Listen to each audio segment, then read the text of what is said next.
Tenali rural పోలీసులు నూతన సాంకేతికతతో ఒక ఇంట్లో చోరీ చేసిన సొత్తును గంట వ్యవధిలో రికవరీ చేయటమే కాకుండా అంతర్రాష్ట్ర చోరీ కేసుల్లో నిందితుడిని అరెస్ట్ చేశారు. Rural CI SK Nayab Rasool విలేకరుల సమావేశంలో వివరాలు తెలియజేశారు. తెనాలి రూరల్ మండలంలోని హాఫ్పేట గ్రామంలో ఓ ఇంటిలో ఈ నెల 9వ తేదీ ఉదయం 11:50 ప్రాంతంలో ఆగంతకుడు చొరబడి 25,000 నగదును చోరీ చేసి పరారయ్యాడు. ఫిర్యాది అదే రోజు ఫిర్యాదు చేయగా rural SI K Anand case నమోదు చేశారు. Rural CI SK Nayab Rasool పర్యవేక్షణలో పోలీసులు సీసీ కెమెరాలను పరిశీలించారు. చోరీకి వాడిన కారు నెంబర్ను ట్రేస్ చేశారు. ఆ నెంబర్ వివరాలను ఆర్టీజీఎస్ ఏఐ సీసీటీవీ 360 యాప్లో అప్లోడ్ చేశారు. సదరు కారు విజయవాడ నుంచి తెనాలి వస్తున్నట్టు తెలుసుకున్నారు.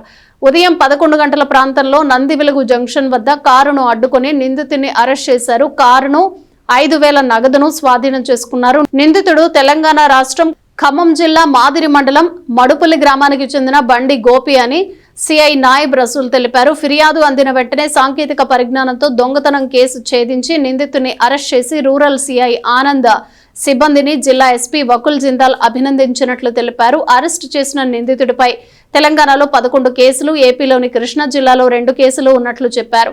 ఇవి కాకుండా కొట్టివేసినవి మరో 20 ఉంటాయని వివరించారు.